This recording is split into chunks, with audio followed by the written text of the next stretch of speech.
All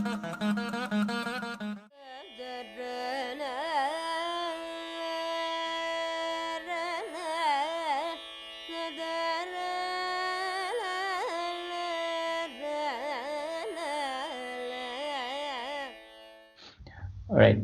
I think we have a quorum now, so maybe we should get started. Let me share my screen.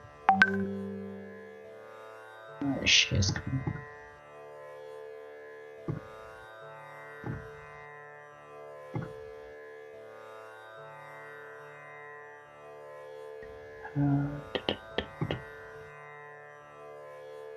Present.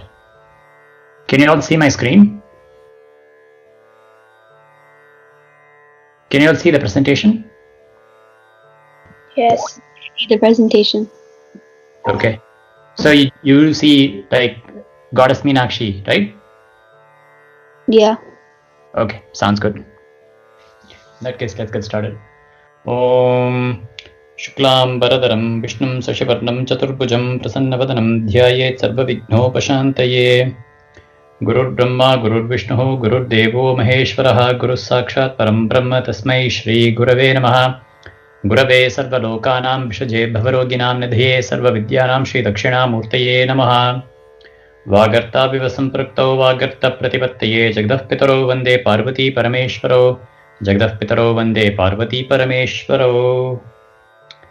Hey, welcome everyone to the session. Actually, can you guys still see my screen and the presentation?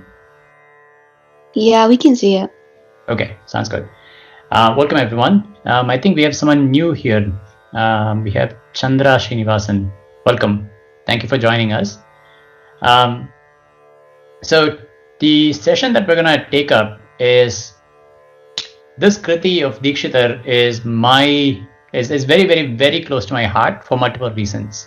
And as I was going through this Kriti, I felt like there is so much to say, and I felt like this I cannot do justice to it within 1 hour, which is our session duration, right?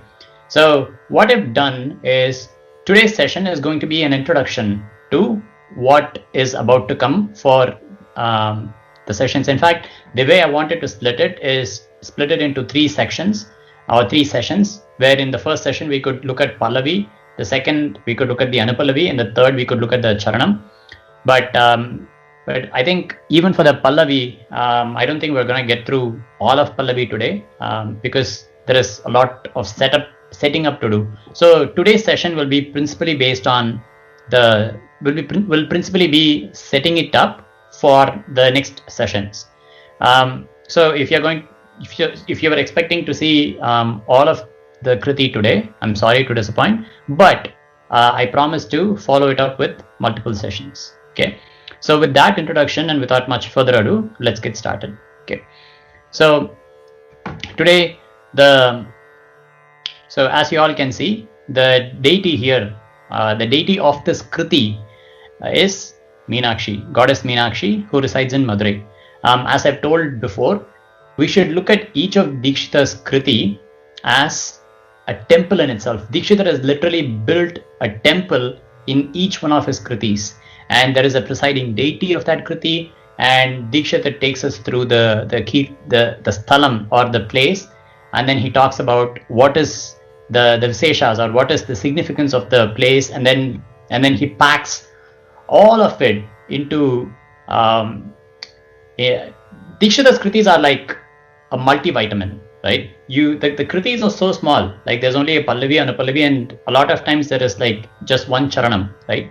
But there is so much for us to unravel it, to explore it, right? So, and today's Kriti is based on Goddess Meenakshi or Raja Matangi, the presiding deity of Madurai. So on the left, you see the Utsava Murti of Meenakshi during her Chitrai Tribhuda celebrations. She is the queen of Madurai. So today we will look at what is Chitrai Tribhuda. So Chitrai Tribhuda is a festival that happens in Madurai.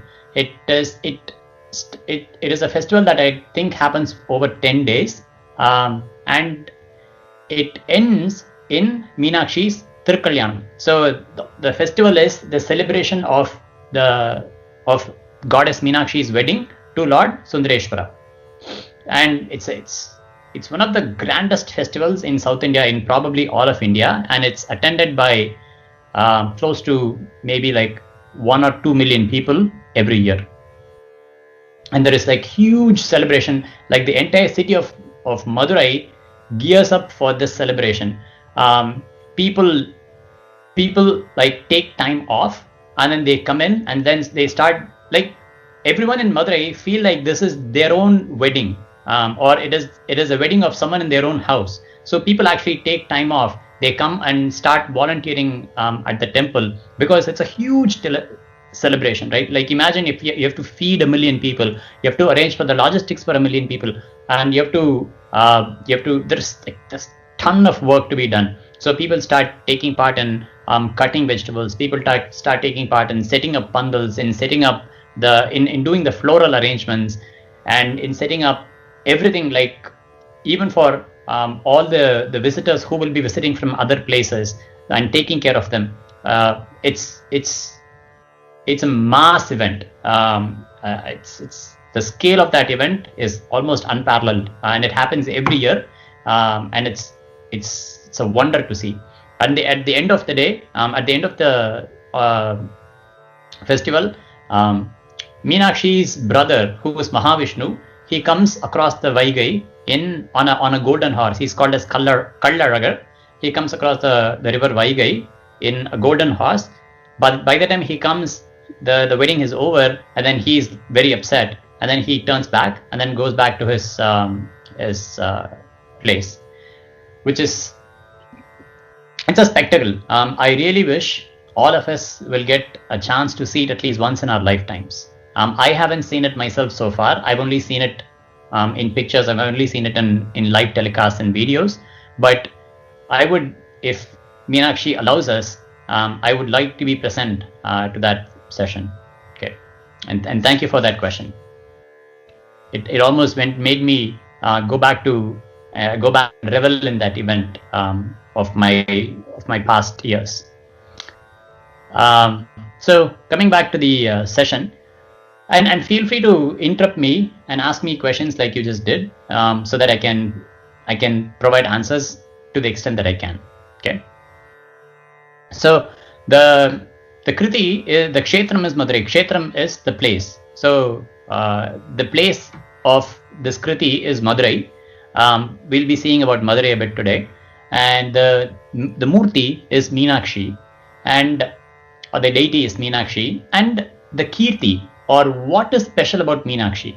And then for that, we will look at her Rajamatangi form. Okay, we are still reciting only in the Pallavi, where the words Meenakshi, Matangi, all are present just in the Pallavi, and Madhurapuri is present in the Charanam, but I want to bring that one here because it falls in place. Okay, now that is Madurai, and that is the aerial view of the temple. It's a huge temple for the goddess. It's one of the richest temples in India as well. It is well endowed, and it's a spectacle to be witnessed. If you haven't been to Madurai, it is a must. It is a must. I cannot stress it enough. Just and please plan on spending like several days at Madurai and going nowhere else but just to the temple. The temple offers so much in terms of like the divinity that is present within, in terms of the architectural splendor that there is. There is one of the Gopurams has more than, I think, 15,000 dolls in the Gopuram itself, and it is so tightly packed, it's almost unimaginable. So it is a spectacle. And to the lower right is the temple tank. It's called as the Pottramarikodam, or the tank of the golden lotus, and it has its own significance as well in the Thiruvalayadal Puranam. And the speciality of this tank is that they say no fish ever grows in this tank. Even though the deity herself is called as Meenakshi. So a little bit more about Madurai itself. It is an ancient city that has been continuously inhabited for well over 3,000 years, and 3,000 is a very, very, very conservative estimate, because we have the Sangha literature that goes back further than that. So I'm just very conservatively estimating it at 3,000 years. And it was the capital. It is the capital of the Pandya kingdom, the erstwhile Pandya kingdom. There were three principal kingdoms in South India back then. So one is called as the Cholas, the Pandyas, and the Cheras. The Cheras from the Western Ghats, or the Kerala side, was Cheranadu. The Tanjavur, the Kaveri Delta, around that was the Choranadu. And then down south, with Madurai as its capital, was the Pandyanadu. So, in fact, the Skanda Puranam in the Halasi Mahatmyam says the Chera, Chola, Pandya, these three kingdoms are akin to the three eyes of Lord Shiva, with the Choranadu being the left eye, the Cheranadu being the right eye, and then the Pandya kingdom being the third eye, so which is the Agnya Chakra, or the all-knowing, the all-powerful, the third eye is the Pandya kingdom. Madurai is also the seat of learning, because according to the Sangha literature, there were three Sangams, Mudarchangam, Idechangam, and Kadaichangam. So, in which it was continuously inhabited by Pulavas of great repute, by poets of great repute, and they helped they contributed, they added so much to the Tamil literature and helped to flourish the language, to grow the language. So it has been a seat of learning for all of its existence. And there is a Tamil Changam even in Madurai today. It is also called the city that never sleeps, because in Madurai, unlike other cities in the state, Madurai, whenever you go, wherever you go, you'll always find people bustling about. You'll always find restaurants open, and you will never go hungry in Madurai just because you arrived at a very odd hour. It is called the city that never sleeps. It's almost like New York, right? New York is called a city that never sleeps, but Madurai is also one such. But we'll come back, we'll revisit why Madurai is called as the city that never sleeps when we talk about Meenakshi as well.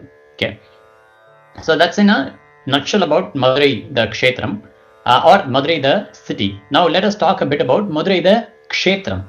So when I say the differentiation between Madurai as a city and Madurai as a Kshetram is, earlier I talked about the physical aspects of the city, right? Now I want to talk about the spiritual significance, or the divinity that is embodied within the city.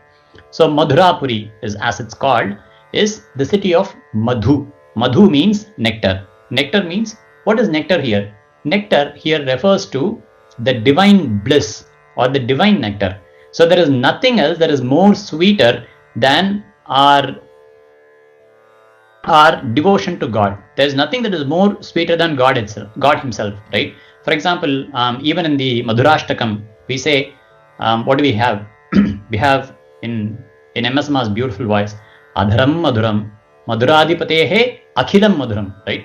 So he describes every part of Krishna and says, everything is so nectar-like, everything is so divine. Madhuradipatehe Akhilam Madhuram. So everything is Madhuram. Everything is so divine, everything is so nectar-like, right? If you take a bowl of payasam, wherever you put your spoon, it is going to be sweet, right? Likewise, Madhuratipatehe Akhilam Madhuram. So Madhurapuri, or in Madurai, it is called the city of nectar, because of the presence of the temple.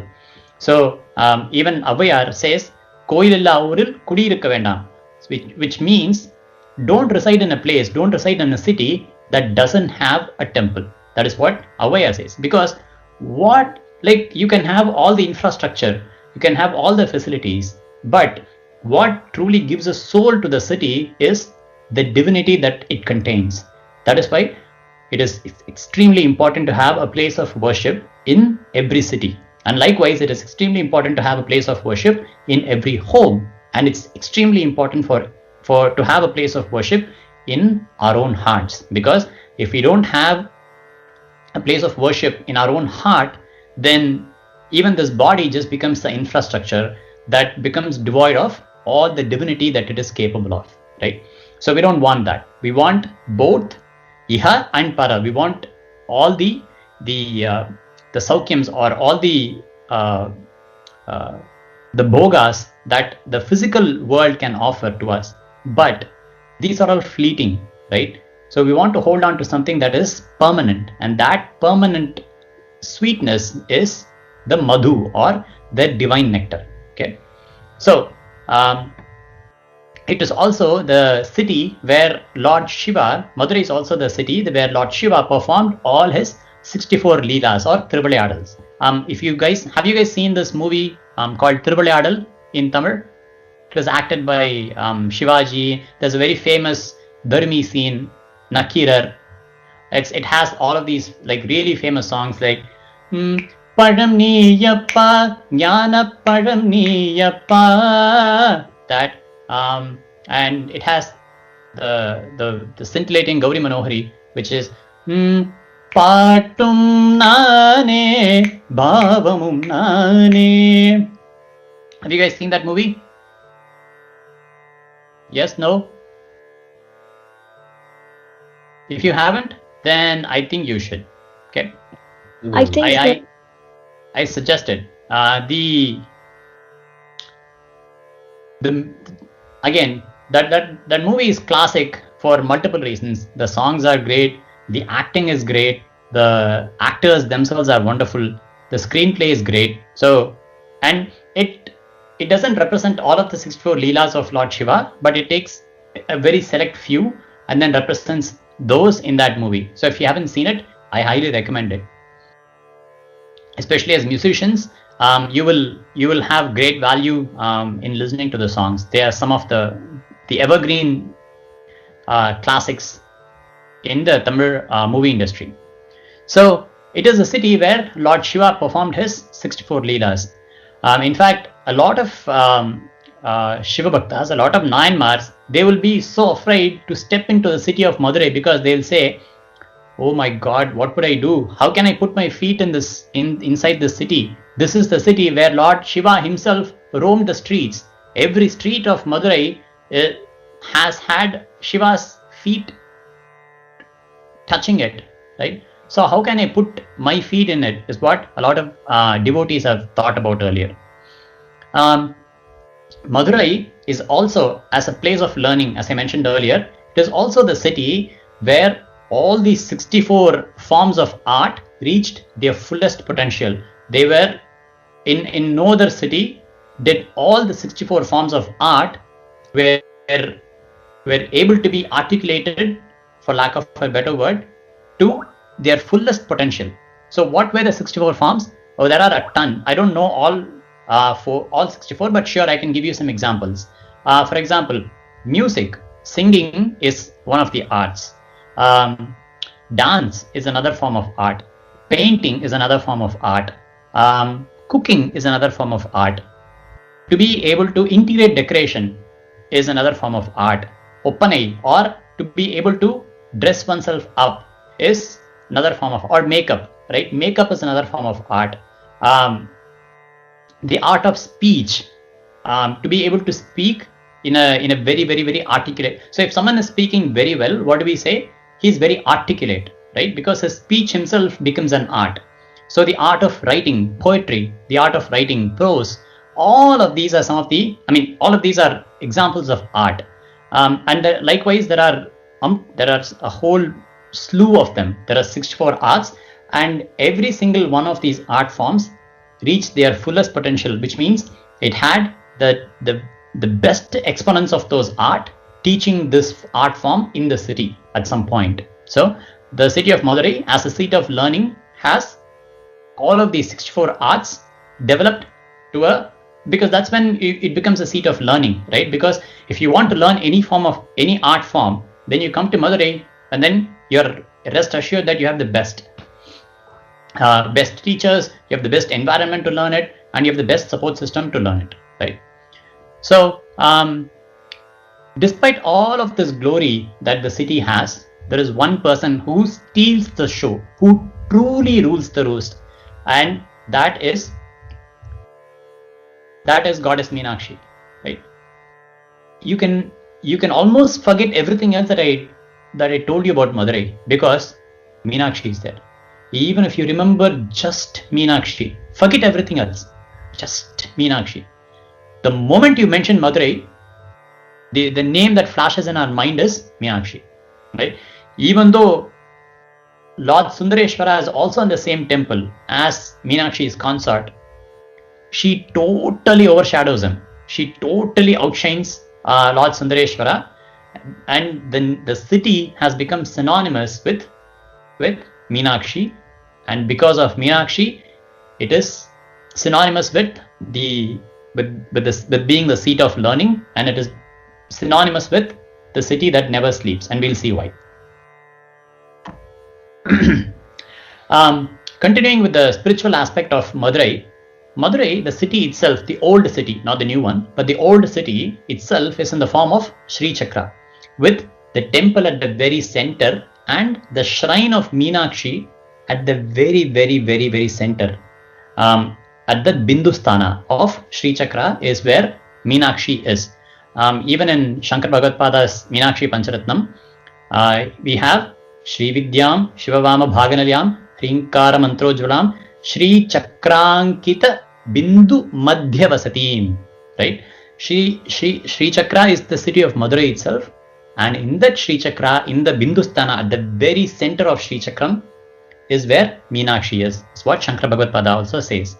And all of these streets, the Adi Vidhi, forms the Trikona or the triangle. So if you look at Sri Chakram, there is at the very center there is a Bindu or a spot, and then immediately outside that there is a triangle, and then the Adi Vidhi is said to be that triangle. And then likewise, the Sri Chakra has 9 enclosures. It has got 9 concentric points or circles, or I won't call it circles, but 9 enclosures. Okay, and each of the streets of Madurai, the Chitrai, Avani, and Masi Vidhi, and all of that, they slowly are from the very center of the temple. They slowly start reaching outward and forming, and they form each of these different enclosures of Sri Chakra. And at the very end, outside of it, at the Bhupura, there are 4 entrances or 4 openings to the Sri Chakra itself, and they are represented not by the streets, but they are represented by the individual towns around Madurai, townships, satellite towns around Madurai. They are Thiruparankuntram, Thiruvedakam, Thirupuvanam, and Satyadri. So all of these 4 form the 4 corners of, or the 4 entrances of the Sri Chakra in the 4 cardinal directions. The city of Madurai is also called as Prachna Shripuram, or the hidden Sri Chakra. Okay, so that concludes the spiritual aspect of Madurai. So the moment you enter Madurai, there are 2 things that should flash in your mind. One is we are entering the abode of the goddess, and 2, we are also entering the city where Lord Shiva himself roamed about. Okay, so these are the 2 things that we have to remember about the kshetra, about the city itself. Any questions so far? Sorry, I'm not looking at the Skype. Okay. So kshetra means city. Yes. Kshetra means a place of dwelling. For example, we can call our own body as a kshetra. Kshetra is also a place where something grows. Okay. So in a city, people grow, like plants and vegetables and farms and fields and all of that, they grow, right? So what grows in this kshetra? If our body is considered as a kshetra, then what grows in here is all of our karmas. They have chosen this body to grow and to fulfill what they set out to fulfill. Okay, I don't want to go too much into details of that. But a kshetra is a place. At the very simple terms, a kshetra is a place. Okay, it can mean a city, can mean the human body, can mean any place where something is allowed to grow. Okay. Okay.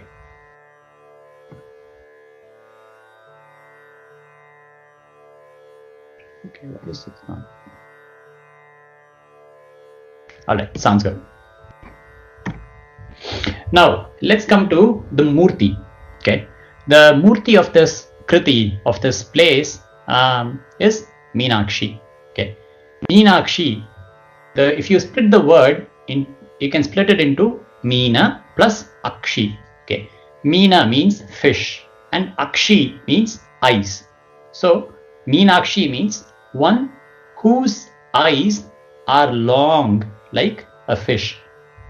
Like a fish's elongated body, right? When you want to draw someone's eyes, how do you draw? You just draw something. You draw like one concave and one convex curve, right? And at the very end, you join them. And then that's typically like a fish's body, right? Like if you want to draw a fish, you would draw the same way, right? So Meenakshi is one whose eyes are long like a fish. In Saundarya Lahari, there is a shloka where Shankar Bhagavad says, your eyes are like the chaparika fish. They seem to be talking to each other, and they seem to be talking a secret in your eyes, in your ears, is what Shankar Bhagavad says. So Meenakshi is one whose eyes are like fish, right? But that just represents how beautiful her eyes are, which is they are very long, they are wide, bright, big, and all of that. But there is an interesting fact about fish, the eyes of fish, right? Does a fish have eyelids? Have you guys seen a fish with eyelids?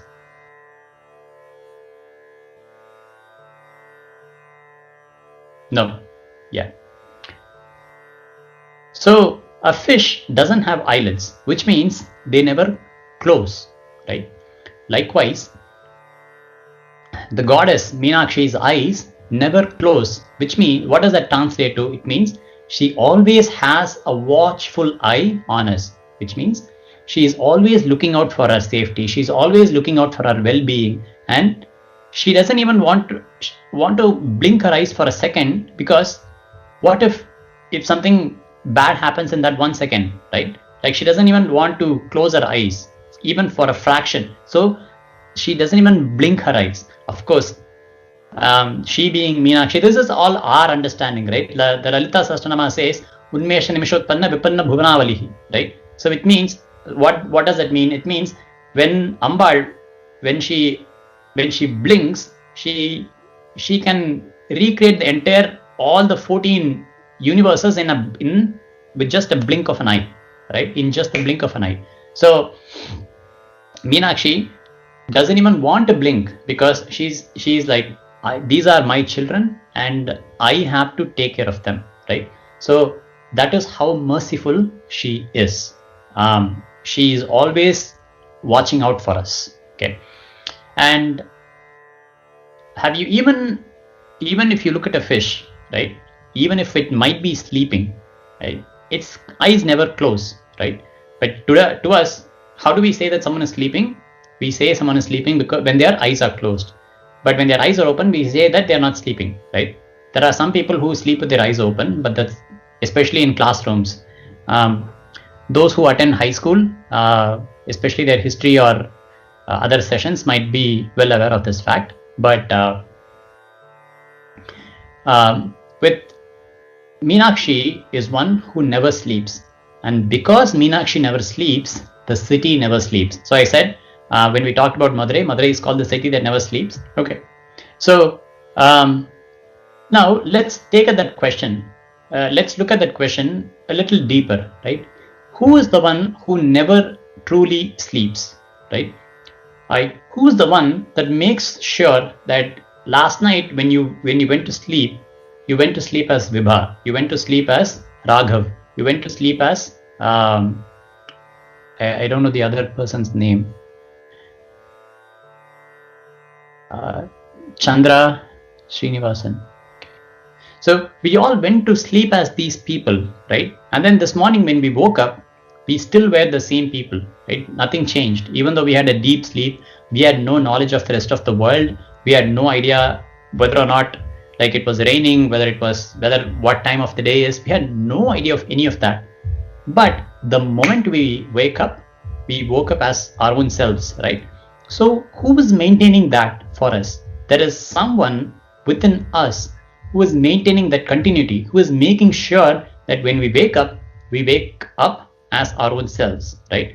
So if you look at Shankara Bhagavad's Meenakshi Pancharatnam, every verse ends with Meenakshim Pranatosmi Santatamaham Karunyavaram Nidhim. So there are two ways of interpreting this. So one is Meenakshim Pranatosmi Santatam.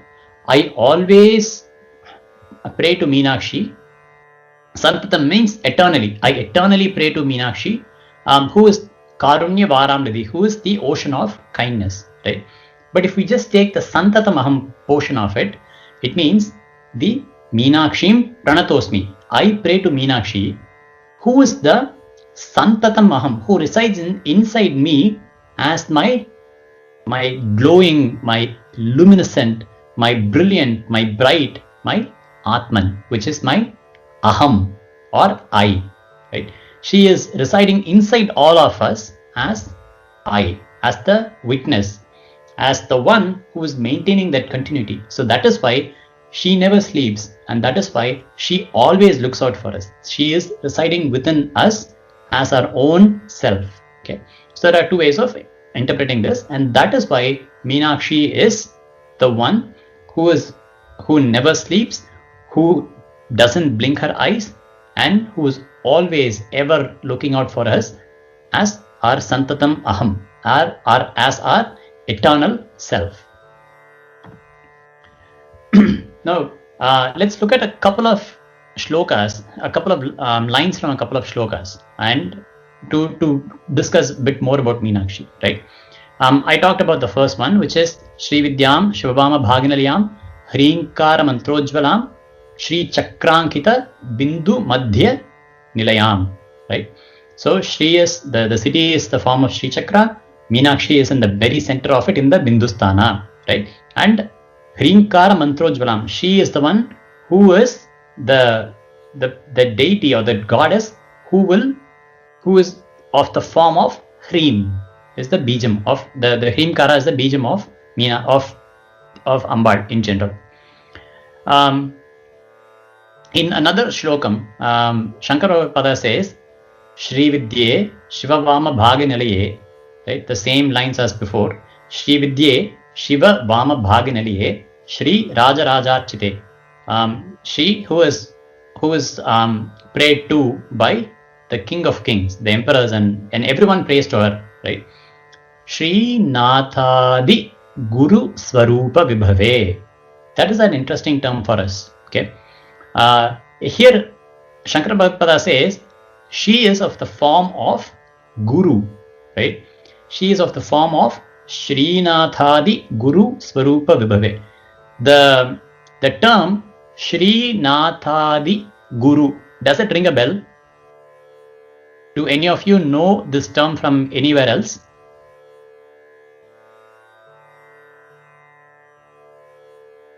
No. No? Okay, someone says yes. Yes. Yeah. Can you? Yes. You can talk, that's fine. You don't have to just... it muted. It was Srinatha Di Guru Guho. That was the first word of his. Thank you. So that is the very first kriti of Dikshita, right? In Maya Madhava Gowda. Srinathati Guru Guho Jayati Jayati, right? So Shankara Bhagavada says the same, he uses the same phrase, or Dikshita uses the same phrase as Bhagavad and says Shri Nathadi Guru Guho Jayati in his kriti, and Shankara Bhagavad says Shri Nathadi Guru Swarupa Vibhave. So see, we saw that Madurai is the city of, or the seat of learning. Madurai is where all the 64 kalas or all the 64 art forms flourished, right? How did they flourish? Because at the very center of the city is Meenakshi, who is of the form of Srinathadi Guru Swarupa. So she is the form of the gurus, not just one guru, Srinathadi Guru. So the one starting from Srinatha or Mahavishnu, So that is one interpretation. There are multiple interpretations of just the term Srinathadi. Okay, in the Srividya Sampradaya, the Srinathadi Guru Sampradaya starts. Srinathadi can also mean Narayana or Mahavishnu, as I said, because Sri means Mahalakshmi. Srinatha is Mahavishnu, and we have this shlokam, right? Narayana Samarambham, and then the rest. I don't remember the rest of the shloka. For example, in the Shankara Mata forms, we have Sadashiva Samarambham Shankaracharya Madhyamam, right? So likewise, I don't know what it is for in the Vaishnava Sampradaya, but there is also the Narayanam Padmabhum Vasishtam. So that shlokam also. So even there, Srinathadi comes. So Dikshidhar basically said the same thing as Adi Shankar Bhagavad says. I offer my namaskarams to all forms of gurus that are everywhere, and Meenakshi is of that form, is what Shankar Bhagavad says, right? And because she is in that position as a guru, as a teacher, all the 64 kalas flourished in that city. So that is very important. In fact, we will revisit this guru form of Meenakshi again later. Okay.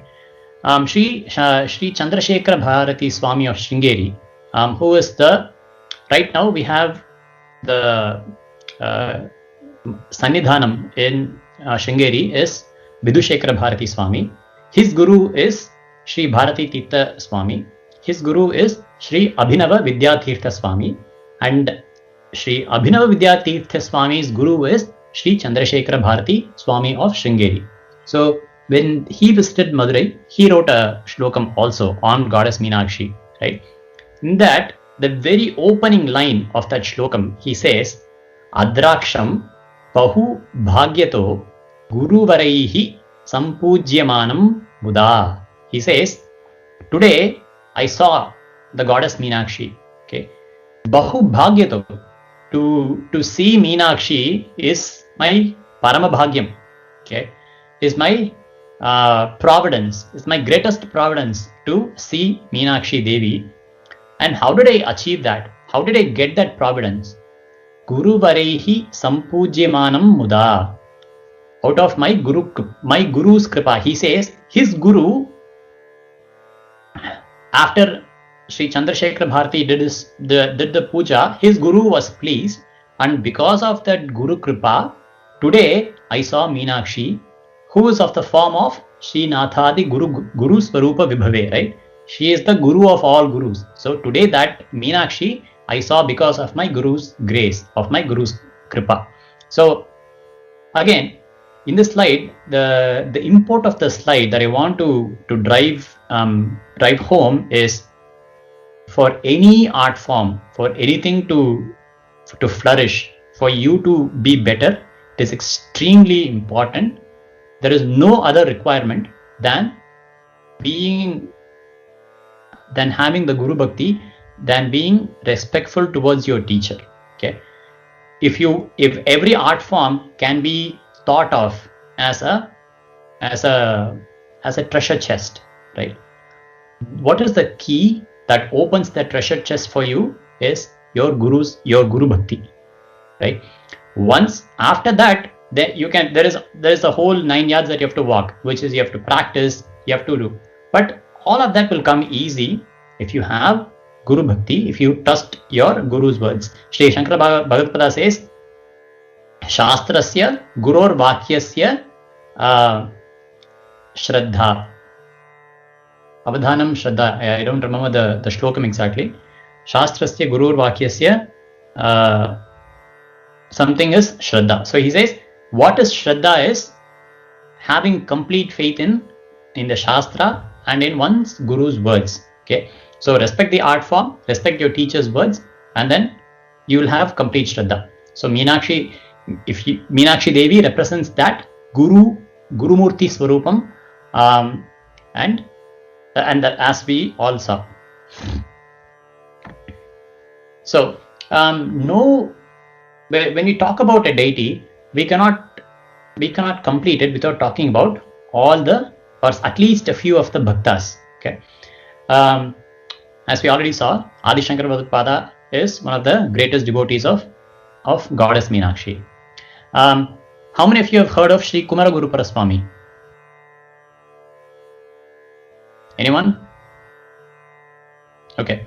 So I'll leave these as exercises for you to go figure out. Maybe in the next class, each one of you can tell me something about each of these bhaktas. Okay. Go do some research. Look up who Sri Kumaragurupara Swami is and how he is connected to Meenakshi. Likewise, look up who Sri Kudandayananda Swami is and then how he is connected to Meenakshi. There is one devotee that I want to talk about, which is Sri Peter Pandian. His name is Rouse Peter. He was a collector in Madurai district back in the British era. It's an interesting story, so I want to talk about that briefly. And why is he included? Why is a Britisher included in the list of Meenakshi Bhaktas, right? So this Peter Pandian, or this Rouse Peter, when he was the collector of Madurai, when he first arrived, he asked to be taken to the temple, and with great reverence, even though he was not a native Hindu, he still respected the tradition and culture and customs of the place that he was in, which is Madurai.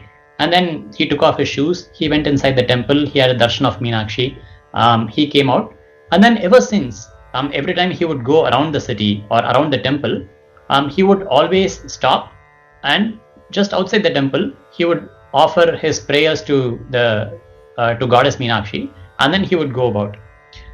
One fine day, it was in India, you have monsoon rains, right? So when it rains, it pours, and it is a very, and you will have all the thunder, the lightning. You'll have all the sound systems will also be active. So one night when he was during the monsoon, he was in his bungalow, or he was in his palace or residence, and suddenly he felt someone was tugging at him, tugging his sheets. So he woke up and he was surprised to see a little girl, maybe about 9 years old. She was tugging at his sheets, and she pulled his sheets off. So he was completely, he didn't even know if he was dreaming or not. So he woke up, and then this little girl started running. So he was naturally curious as to who this girl was, how did she get there, why is she tugging at him, and all of that. So he woke up, and then he started following her, and then within a few seconds she started speeding up, and she ran really fast, and then she ran, and then Rouse Peter also followed her, running behind her, and then she stopped just out a few yards outside his residence, under a tree or so. And then that's when he caught up finally to her, and then he asked, "Hey, who are you?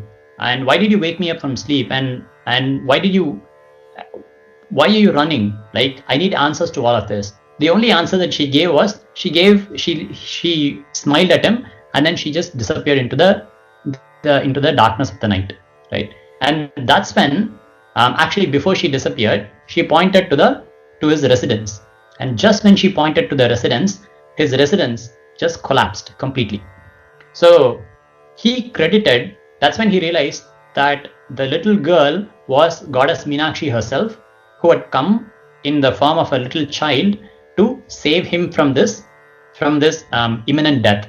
So he was extremely overwhelmed and thankful to the goddess, and as an act of his gratitude, he offered golden stirrups studded with gems to the goddess. And to this day, even in the Chitrai Utsavam, those golden stirrups, he are offered to goddess Meenakshi, and he became known as Peter Pandian.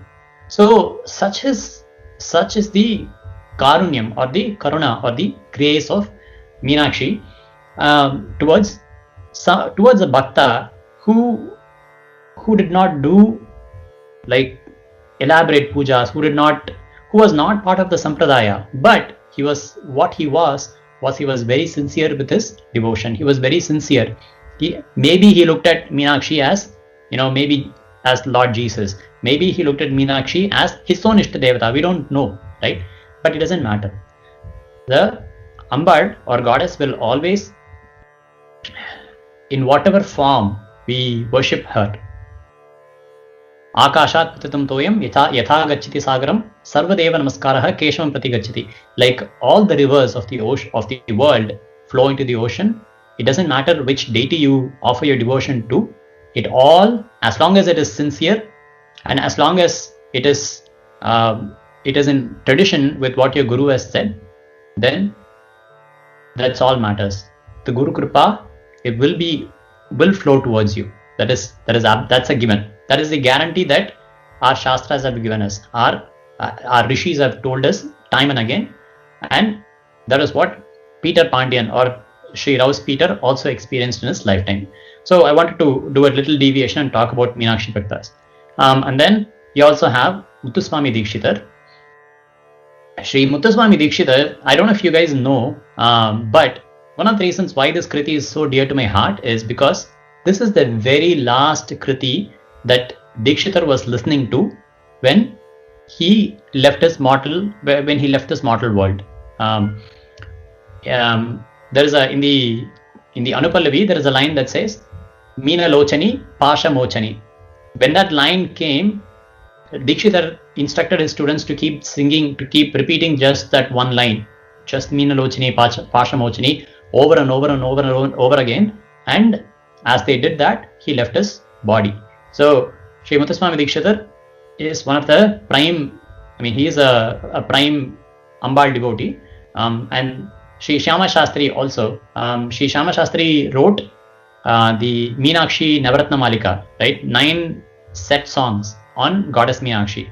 And there is also an interesting story behind that. That when he was in Pudukkottai, in the Brihadambika temple in Pudukkottai, an old man visited him and said, you should come to Madurai, or you should go to Madurai. And so Shyama Shastri took that up as an order, and on his way to Madurai, he composed 9 songs, or the 9 gems on Goddess Meenakshi. For example, the Saroja Dalanetri is one of those 9 gems. And Himadri Sute is one of those 9 gems as well, I think. So, and there are many others. And his magnum opus, the Ahiri Kriti, can anyone tell me what that is?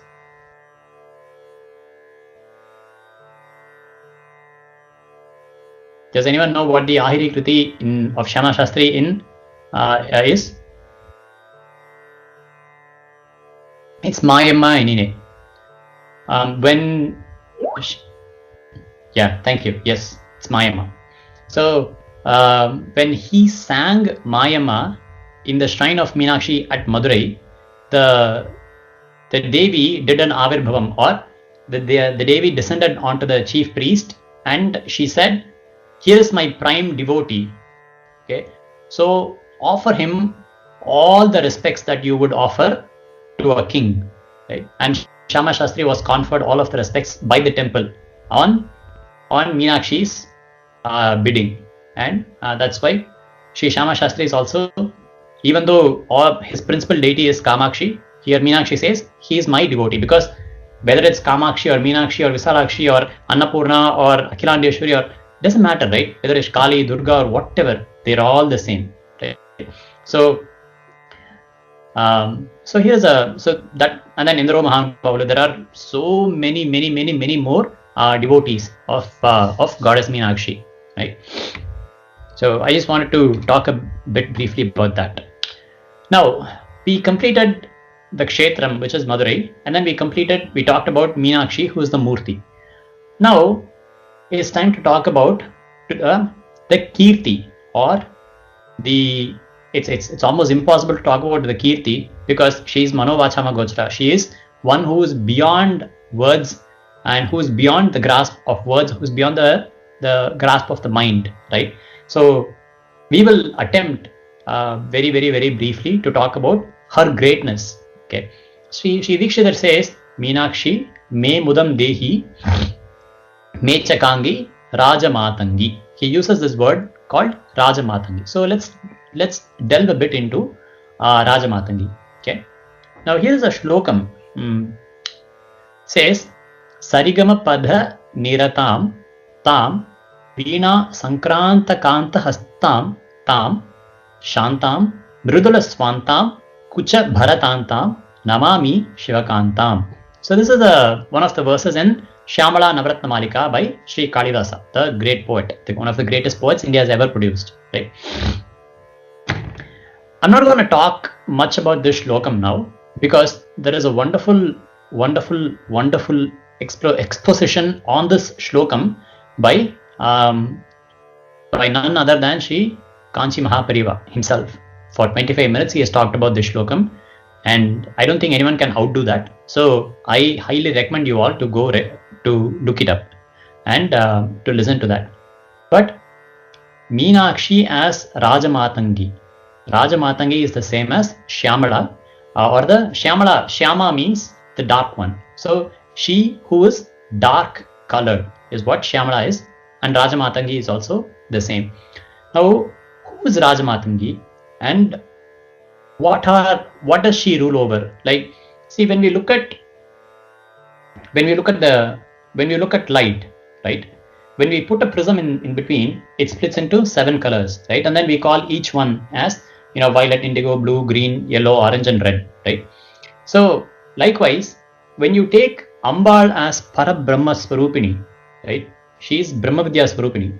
But when you take a slice of Ambal and you or for kalas, or like we talked about the 64 kalas, right? And then you create an Adhisthana Devata for each, not you create, when you realize who the Adhisthana Devata is for each one of those art forms or for each one of those emotions, then we get these different forms. For example, we say Mahalakshmi is the Devata for wealth, Saraswati is the Devata for wisdom, for knowledge, and Durga is the Devata for Veera or Shaurya, right? So likewise, Kali is the most fierce one, and she is the, if you want victory over enemies, go do a puja to Kali. Like, we have these umpteen number of forms of Devatas of Ambal, and let's look at what Rajamatangi represents, or what does she stand for. Okay, how are we doing on time? Oh, it's 11:26. Okay. So here is Rajamatangi. She is holding a veena in her hand. I think in Shyamala Dandakam, Kalidasa starts with Manikya Veenam Upalayantim Madalasam Manjula Vakvilasam Mahendra Neeladyuti Komalangim Matanga Kanyam Manasas Marami. Right? That is how Shyamala Dandakam starts. So Rajamatangi is Manikya Veena Upalayantim. She is holding a veena which is studded with manikya or rubies. Upalayantim Madalasam. So she is intoxicated. What is she intoxicated by? She is intoxicated by the music that is coming out of the veena. Like, even for us, when we listen to really, really, really good music, it puts us in a trance. It almost transports us to a different place, right? We are intoxicated by that music. So that is the power of music, to captivate. So Madalasam, Manjula Vagvilasam. So Manjula Vag. So she can bestow you with the most eloquent speech. Manjula Vagvilasam, Mahendra Neeladyuti Komalangi. What? So Indra Neelam is sapphire, is blue in color. So Mahendra Neeladyuti Komalangi. So her body is of the color of sapphire. She's got a very bluish hue to her. So when we say, when we talk about clouds which are dark, we say it is Neela Megha. So, or it's grey that has a bluish hue, right? So that is her color. Mahendra Neeladyuti Komalangi Matanga Kanyam Manasas Marami. That Kanya, or that daughter of Matanga Rishi, Matanga Kanyam Manasas Marami. She is Matangi. So, for example, Rama is the son of Dasharatha, right? So he becomes Dasharati.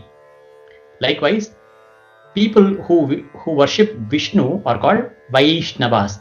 Vishnu to Vaishnava. Dasharatha to Dasharati.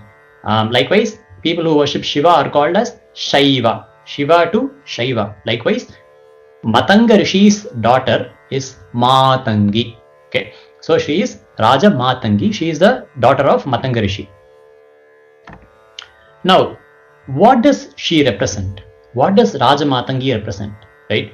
And we'll go into a bit more details of this Kriti when we talk about, sorry, it is very overwhelming for me to talk about this Kriti, to talk about Rajamatangi.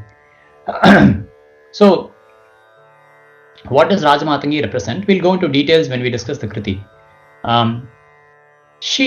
But here's an outline. So she represents knowledge. She represents knowledge which is transmitted through all forms of word. What are the forms of word? There are 4 forms of word. Okay. Has anyone heard Paradi Chatvari Vagatmakam? Has anyone heard this term?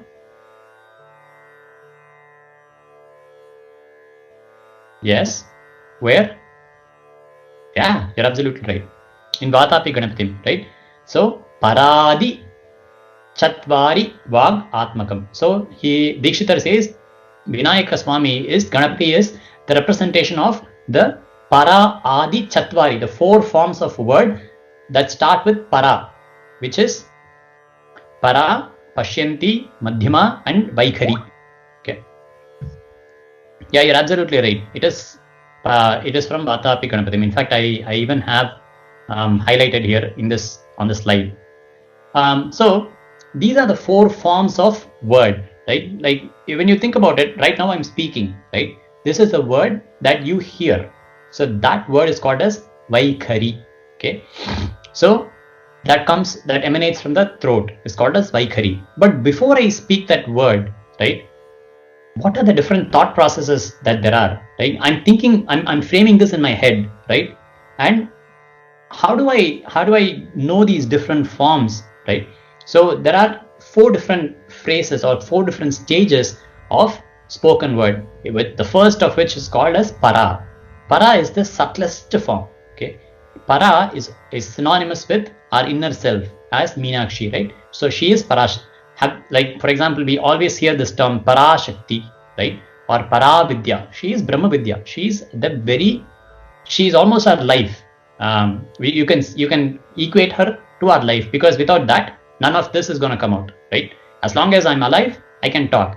The moment that life force is drawn out of me, then there is no more talking, there is no more word. So the life itself becomes the first form or the first stage of word, which is Para. And then the next one is Pashyanti. That is a very, very, very subtle form of word. Okay, I don't know enough to delineate between these different forms of words, but we can think of it as the nascent thought, or what I mean by nascent is the very, very beginning or the sprouting of a thought. Okay, you can maybe call that as Parashakti Swarupini. Absolutely, she is the form of Para. She is the absolute life force which is sustaining this entire universe. So from there, the very first beginnings of thought occurs. The thought is not fully formed yet, but it just starts to sprout, and that becomes Pashyanti, because that is the first visible form of a thought. Anything beyond that, you could not see. But if you had the special equipment to see, then that is the first visible form of thought that can be seen. And then it becomes Madhyama. For example, if you close your eyes and thought and think to yourself, you talk to yourself, right, in your head. Okay, maybe we can equate that to Madhyama. And then it becomes Vaikhari, which is the spoken word. Okay. Dr. David Frawley, who is a great scholar, he classifies Para, Pashyanti, Madhyama and Vaikhari to the 4 states of the human body. So Vaikhari is in the waking state, because when you talk, you're awake. So Vaikhari is in the waking state. Then he says Madhyama is in the dream state.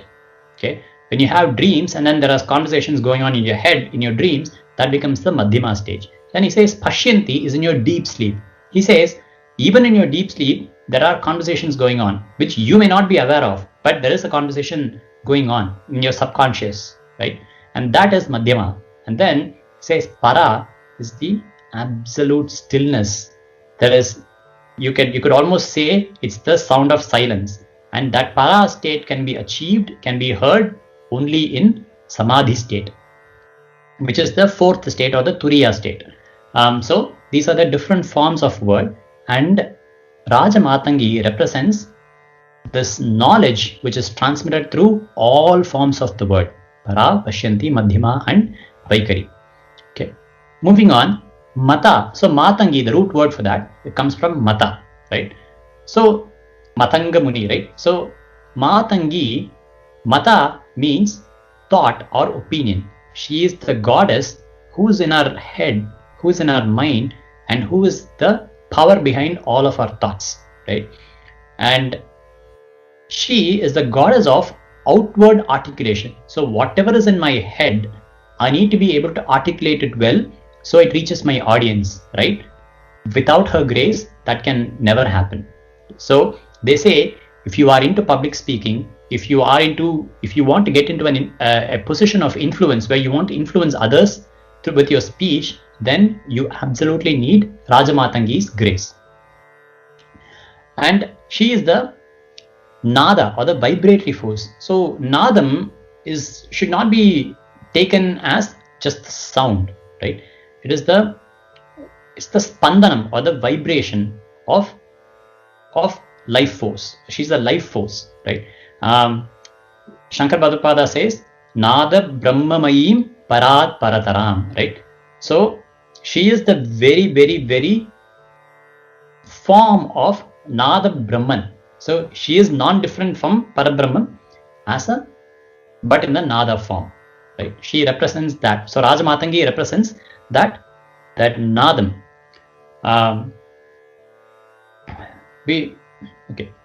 We'll talk about Nadam a bit later also in our conclusion. And then, like we said earlier, like we saw earlier, she represents Guru as all forms of knowledge have to be transmitted to you by a Guru.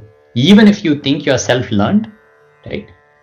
You are learning it from a book, and that book was written by someone, and that someone becomes your Guru. That book becomes your Guru, right? Even if you learn by observing nature, then nature itself becomes your Guru. In the story of Dattatreya says, the entire universe is my Guru. He says there are 24 Gurus that I've learned from, and he lists all of them. He says, from the fish, I learned that I should not be a slave to my tongue because of that a fish got caught in the fishing hook because it wanted to eat. So I should not become a slave of my tongue.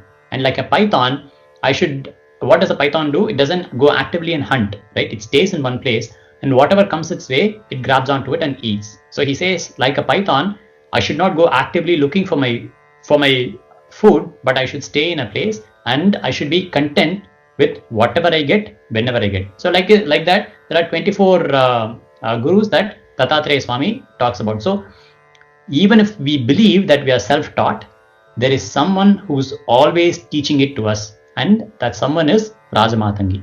She represents Guru in all forms. And we talked about this earlier too. Like to worship Rajamatangi is to place implicit faith, implicit trust in one's Guru's Vakya. And when one has that Guru Bhakti, then that becomes the key to unlock all forms of knowledge, because Rajamatangi, as the Guru Swarupini, she will unlock all forms of knowledge for you. That's why when you go to Mahans like Dikshitar, or when you go to Mahans like Chandrasekhara Saraswati Swami or Chandrasekhara Bharati Swami or all of these Mahans, you can talk to them about anything and everything in this world, and they will always be in a position to talk to you. Right? They wouldn't have been actual physicists, they would not have been chemists, they would not have been doctors, they would not have been, but they will talk to you with such eloquence at length about all of these topics, because they have unlocked that which needs to be unlocked, which is the root of all forms of knowledge, right? And then Rajamatangi will literally, even Sri Ramakrishna Paramsa says, once you do upasana to Ambal, once you worship Ambal, she is there and she will take a shovel and shove all knowledge in your way, in your ears, in your mouth, and then you will talk as if there is no tomorrow. Like even in Swami Vivekananda, when he delivered his very, very, very famous lecture in Chicago at the conference of all religions, right? He was very unsure, he was very unprepared as to what he's going to deliver, right? But just prior to to taking stage, he had a vision of his guru, Sri Ramakrishna Paramsa, on stage. And from that moment, he had no worries about what he was going to speak. And what a speech that was. It continues to echo, it continues to be relevant, even 100 years, 120, 30 years after he took that stage, right? So that is Rajamatangi. As Guru Swarupini, she will be there and she will guide you from within. She is Rajamatangi. And Rajamatangi will bestow that Sarvajñatvam, which is what we talked about earlier, which is when you talk to these Mahans, they will talk to you at length about anything and everything, any subject. And you can have a very, very, very eloquent conversation with them, assuming we are eloquent ourselves, at least in that subject. If you look at Kanchi Mahaswami, they'll say, someone told me this once, they said, if you look at Devathan Kural, it will seem almost like you should give at least some 100 PhDs to Kanchi Mahaswami, because he has such depth in practically everything that he has spoken about, right? Whether it is Shilpa Shastra, whether it is music, whether it is Advaita, whether it is Bhakti, whether it is Sanskritam, whether it is Tamil, whether it is Kambaramayam, whether it is Tirupavai, whether it is Tiruvambavai, whether it is Nayanmars, you can talk to him about practically any of these and he will still talk to you. He will also quote from the Quran. He'll also quote from the Bible. Like people of all religions, people of all faiths have had almost an uninterrupted conversation with Kanchi Mahaswami because of his, that's why we call him as Sarvagyan, right? So moving on, I know we are well past our 1 hour limit. So Matangi and Ganesha. So Ganesha Swami or Ganapati Swami is also called as Matanga because Matangi also means an elephant. So both of these forms are very, very similar. They are interchangeable. We also say that Ganesha or Ganapati is the very form or embodiment of wisdom, and Matangi is also the form of wisdom. They both have absolute control over speech. If someone does a upasana to Ganapati, then he will be very, very eloquent in his speech. Likewise to Ambal, to Rajamatangi, one will be very, very, very eloquent. So I wanted to bring your attention to this, the similarity between both of these forms. And in the Srividya Sampradaya, Meenakshi is referred to as Mantrini Devi. So Kamakshi in Kanchipuram, she is referred to as Lalita Parameshwari. Meenakshi in Madurai is referred to as Mantrini Devi. And Akhilandeshwari in Trivanaikaval is referred to as the Dandini or the Senapati, Mahasenapati of Ambad. So these three deities together, the Mantrini, Dandini and Lalita Parameshwari, together they form the Triputi or the Trinity. So she is the Mantrini. She holds power over all forms of mantras, she is Mantra Swarupini, Sarva Mantra Swarupini. Okay. She is Rajamatangi.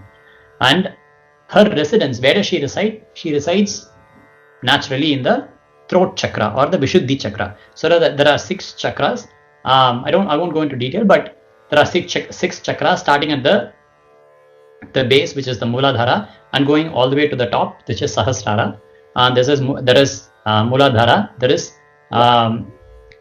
Vishuddhi chakra and Laya. Thank you. What is the next phrase after that?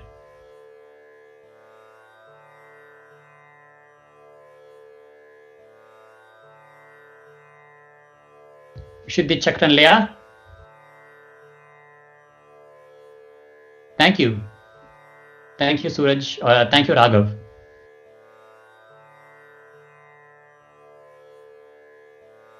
No worries. I think it is Vishuddhi chakra and Laya, Araktavarna Shadanana. I think. I'm not too sure myself. So she is Vishuddhi chakra and Laya. She resides in the throat, the seat of speech. And as Rajamatangi, she represents the highest form of knowledge, which is the knowledge of the self, right? If we know truly who we are, then we have known everything that there is to be known. So that is why we get that Sarvajñatvam from, or the all-knowing, because that is what we represent. We see in Mahans, right? We call them as Sarvajñas, as the one who knows everything because they know who they really are. And Rajamatangi resides as the Santatamaham, as the inner self. Okay. With that, I want to conclude this. But before I conclude, I also want to draw your attention. I don't have a slide for us. This is the last slide. But I also want to draw your attention to the fact about a couple of things. When we talked about Nada Brahmi, let's go back a few slides to where the slide. Okay, if you look at this, the words in red, right? Meenakshi me mudam dehi me chakangi raja matangi, right? Is there something that is common? Does anyone see a commonality? Thank you. M. Everything starts with M. And so in Omkara is split into three, right? Omkara is split into A, U and Ma. So where the Makara or the M represents Maya Tattvam, or which is the unveiling of this universe. So in fact, even Dikshitar in this Kriti, Meenakshi Memam Dehi, he would say Maye Marakata Chaye, right? Yes, Meenakshi Memam is a song. Yes. Is one of Dikshitar's Kriti. So does anyone know Meenakshi Memam, by the way? Vibha or okay, can you sing that? Can you guys sing that the Pallavi of that? Anyone? Maybe all? Right now. Yeah, if you feel like it. Sure, 1 second. Or else you risk me singing which you don't want. 1 second. Yeah, it's a great kriti to listen to, and we're gonna look. Go ahead. Does anybody else want to sing, or should I just go ahead?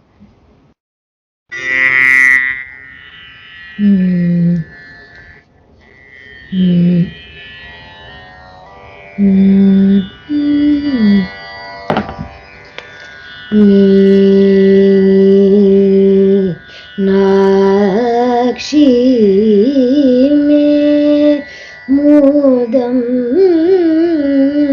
dehi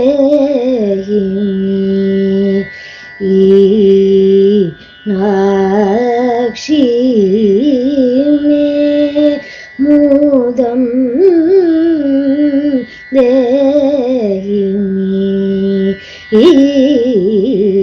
nakshi me mudam dehi chakangi raja matangi nakshi me mudam dehi chakangi raja matangi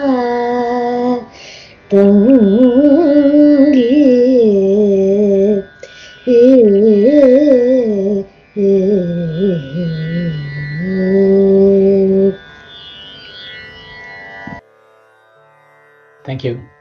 What is your name? I'm sorry, I don't think we've been introduced. Chetana, sorry. Sorry? Chetana. Chetana. Aha. Thank you. Thank you. Check this Chetana Rupa. Right? So you're the Chikti. So the M, we'll talk in more detail maybe in the next session, because there is so much to say just about that single akshara, that single M. I don't want to dilute it now. So I want to maybe talk about one other word which, when you sang, came up in my mind. You sang Mecha Kangi, right? Have you guys heard the word Mecha somewhere else?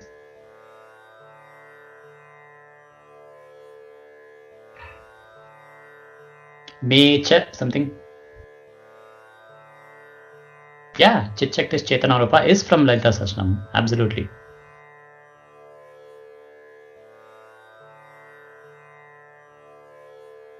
Mecha is a ragam. You're right. Which ragam is that? Absolutely. It is Mecha Kalyani, right? So what does Mecha represent in Mecha Kalyani?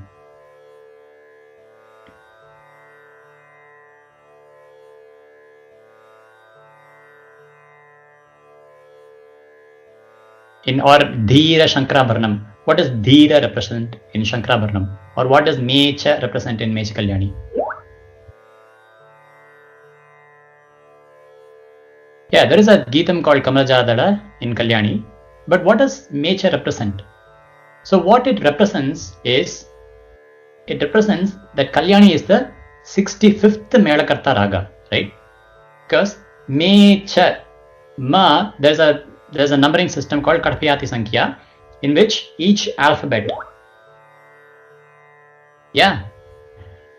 Maybe you should sing that song to us one of these days, Raghav. Okay.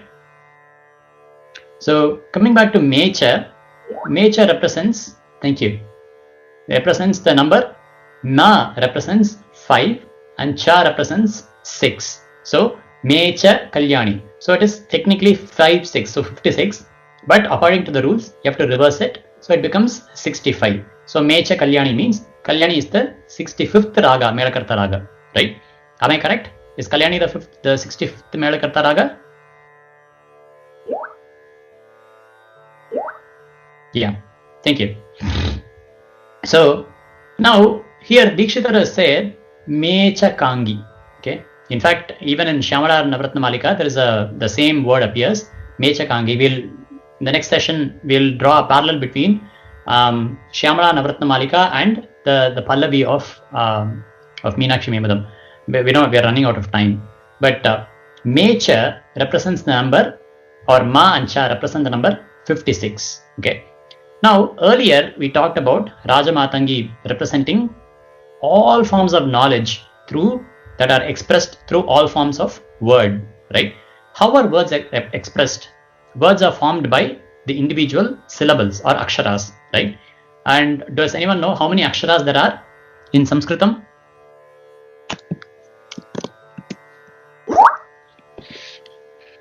There are a total of, so what I mean by aksharas is both vowels and consonants and the combination.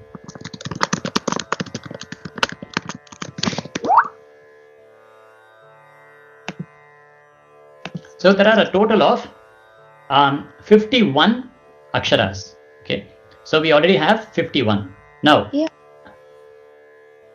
Sorry, did someone have a question or say? Oh yeah, you're absolutely right. There are 51. So there are 51 aksharas. Now we saw that Rajamatangi represents all forms of words, which means she has to represent all forms of aksharas. So 51. Now we saw that she represents the 4 stages of spoken word, which is Para, Pashyanti, Madhyaman, Vaikari. So 51 plus 5 plus 4 is 55. So we got 55. Now we also saw that Rajamatangi or Meenakshi Devi represents the highest knowledge that can be bestowed, right, through all these words.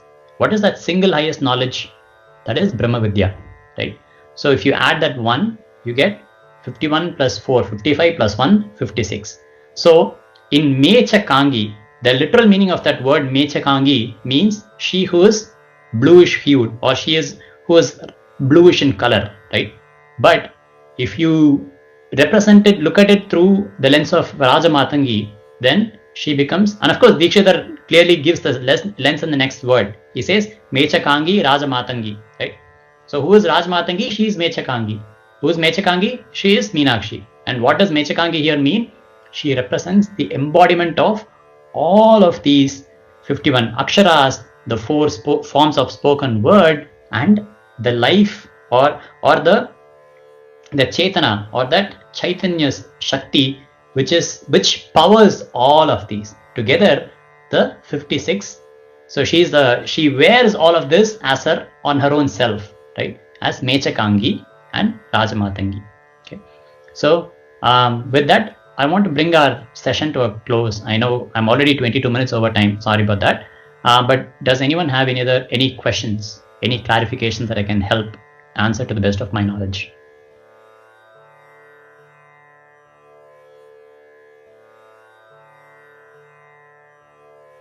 So everyone understood everything?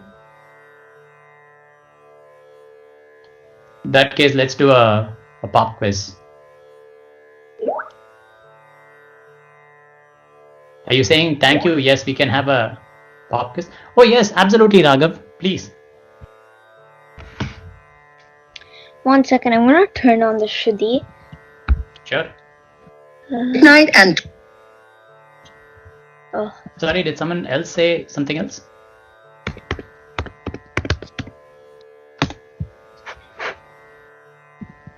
Shruti A+.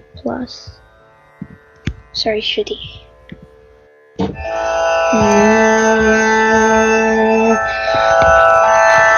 Sari ga ma pa da ni sa sa ni da pa ma ga ri sa कमल जातल विमल सुनयन करि वरद करुणाम्बुदे करुण सरदे Kamalakant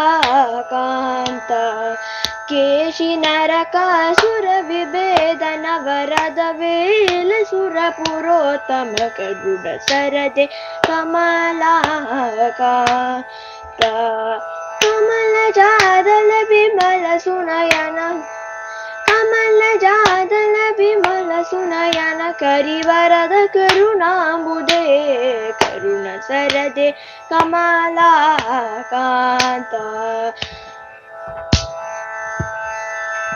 That's it. Raghav, can you tell us what or which deity this Geetam is on?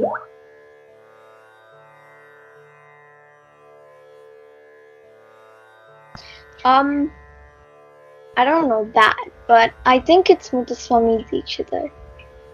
Okay, so let me do a quick search. Kamala Jadada. 56 मेरा करता प्रतिबद्धमान. Okay.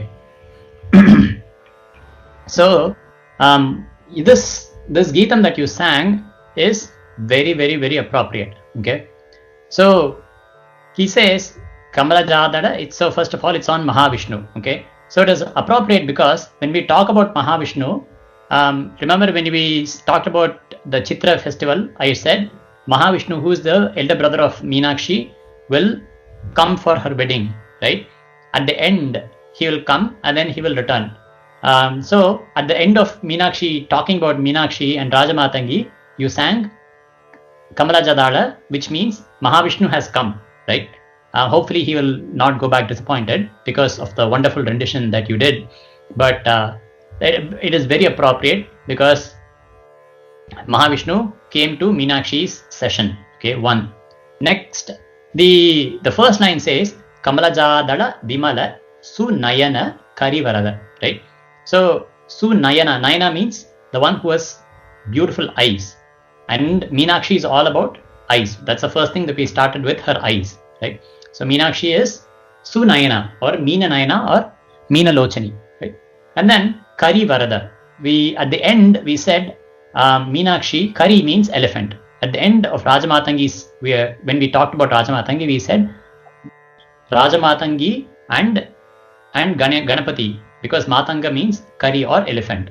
So we talked about their similarity. So with this one line of the Geetam, you brought in Mahavishnu, you talked about Meenakshi as Sunayana, and you also brought about the equality with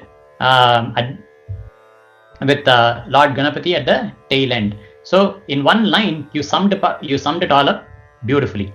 Thank you so much, Raghav. Thank you. It's wonderful, wonderful. So, if are there any questions that I can address?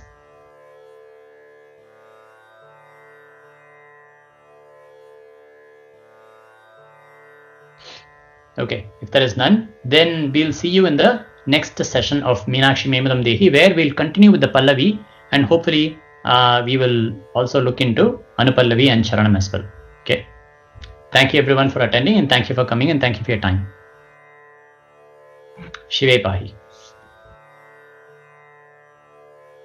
Thank you. Bye.